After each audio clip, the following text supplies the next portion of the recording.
हम लोगों का तब भी, जबकि मैं सुप्रीम कोर्ट में प्रैक्टिस करता हूं, ये मानना था कि सुप्रीम कोर्ट आरएसएस के दबाव में है, बीजेपी के दबाव में है।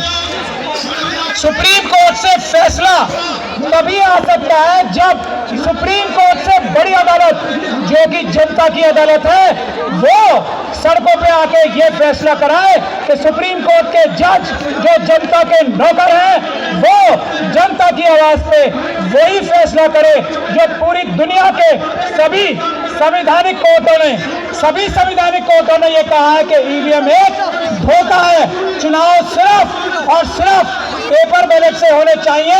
यह फैसला जनता की अदालत ने तय किया है, यही फैसला सुप्रीम कोर्ट को भी जल्दी से जल्दी करना चाहिए। अब 144 ये जो लाखों लोगों का जन सैलाब आया है देश के मालिकों का, ये इस बात को दिखाता है कि इस बार चुनाव और इसके बाद हर बार चुनाव ईवीएम से नहीं, पेपर बैलेट से होंगे। हम अगर बावन मेश्राम साहब और यहां बैठे हमारे सभी साथी, हमारे ईवीएम हटाओ संयुक्त मोर्चा के भी सभी साथी यहां पे मौजूद हैं, हमारे देश से कोने कोने से आए हुए बहादुर नेता, जो असली नेता है वो सभी मौजूद हैं। अगर वो आप आज ऐलान करते हो तो चुनाव आयोग के ऊपर आज ही ताला लगा दिया जाएगा, अगर वो पेपर बैलेट से चुनाव कराने के लिए तैयार नहीं होता। देश के हर एक चुनाव आयोग के ऑफिस के बाहर ताला लगा दिया जाएगा, हर एक गोदाम के बाहर ताला लगा दिया जाएगा। यह संवैधानिक काम होगा, यह गैर संवैधानिक नहीं। मैं एक बात यह कहना चाहता हूं कि यह पुलिस जो आप लोगों को रोक रही है, यह गैर कानूनी काम कर रही है। मैंने पहले बोलने की निवेदन भी इसलिए की थी कि आज इस तरह के प्रोग्राम्स को रोकने की पुलिस के पास कोई कानूनी ताकत नहीं है। आज वही केस एक हाईकोर्ट में लगा हुआ है, मुझे यहां से वहीं जाना। पुलिस ये अपराध करती है अगर आप लोगों को यहां रोकती है, ये मैं बताना चाहता हूं। और वकीलों की जिम्मेदारी है ये कि वो ढाल बन के आप लोगों के आगे खड़े हो। अगर पुलिस कोई गैर कानूनी काम आपके साथ करती है, हम वकील ये वादा करते हैं कि आपकी ढाल बनके देश के मालिकों, देश की जनता के सामने खड़े रहेंगे। किसकी मजाल है जो देश की जनता को उंगली लगा ले? किस मोदी सरकार की, किस अमित शाह साहब की हिम्मत है कि हमारी देश की जनता को पुलिस के माध्यम से एक उंगली लगा दे? हम देखेंगे।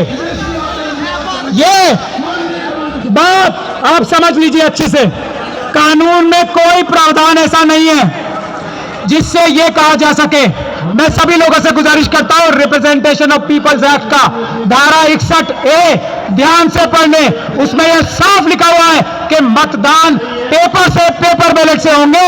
हाँ, ईवीएम से भी चुनाव हो सकते हैं, ऐसा कहीं नहीं है कि ईवीएम से ही चुनाव हो सकते हैं। तो यह बहुत बड़ा झूठ आप सब लोगों के सामने लाया जा रहा है कि कानून में परिवर्तन करना पड़ेगा। किसी कानून में कोई परिवर्तन नहीं करना पड़ेगा। पेपर बैलेट से चुनाव होना भारत के संविधान में ही नहीं, भारत के कानून में जो पार्लियामेंट ने पास किया है, धारा 61A, मैं सब लोगों को बता रहा हूं, ध्यान से पढ़ लें। एक बात ये, दूसरी बात ये, हम इस बात का ओपन चैलेंज कर चुके हैं, आज तक कोई सामने नहीं आया। बावन मेश्राम साहब ने भी 20 बार किया है। चुनाव पेपर बैलेट से जल्दी होता है। इस चैलेंज के सामने आज तक मोदी सरकार का कोई नहीं आया हमारे सामने। चुनाव सस्ता पेपर बैलेट से होता है, चुनाव सुरक्षित पेपर बैलेट से होता है। इसका कोई जवाब किसी के पास नहीं है। ईवीएम धोखा ही धोखा है। ईवीएम से चुनाव महंगा होता है, ईवीएम से चुनाव देर से होता है, और ईवीएम से सारे बैलेट पेपर्स, सारे बूथ एक साथ लूटे जा सकते हैं। ऐसा ईवीएम का धंधा है, गोरख धंधा है। तो हम यही कहना चाहते हैं, हमारी एक छोटी बहन डॉक्टर रितु भी एक लड़ाई लड़ रही है यूनिवर्सिटीज में। मैं ये चाहता हूं बावन मेश्राम साहब से भी और आप सब से भी, यूनिवर्सिटीज में भी ये ईवीएम की लड़ाई बुलंद होनी चाहिए। और उसके लिए हम लोग सब, हमारे डॉक्टर रितु जैसे बहनों से और स्टूडेंट से कहें कि स्टूडेंट्स यूनिवर्सिटीज में ताले लगा दे, क्योंकि अगर ईवीएम से चुनाव होगा तो यूनिवर्सिटियां वैसे ही बंद कर दी जाएंगी। हम स्टूडेंट से देश के आह्वान करते हैं वो करें। और मैं आखिरी 2 बातें कहकर अपनी बात खत्म करना चाहता हूं। पहली, ये हम लोगों की लड़ाई नहीं है, ये देश की जनता ने अपने ईमानदार नौकरों को, हम सबको ये आदेश दिया है कि उठो और ईवीएम को खत्म कर दो, पेपर बैलेट से चुनाव कराओ। ये देश की जनता का आह्वान है, देश की जनता का आदेश है।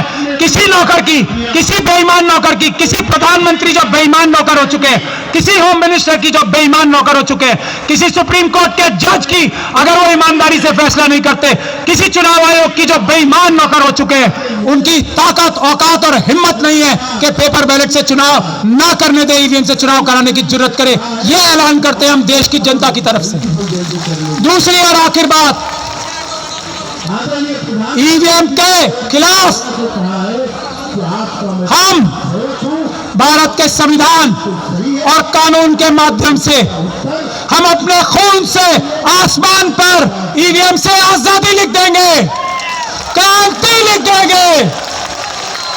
चुनाव सिर्फ पेपर बैलेट से होंगे, हम अपने खून से आसमान पर पेपर बैलेट लिख देंगे। जय भीम, जय संविधान, जय भारत।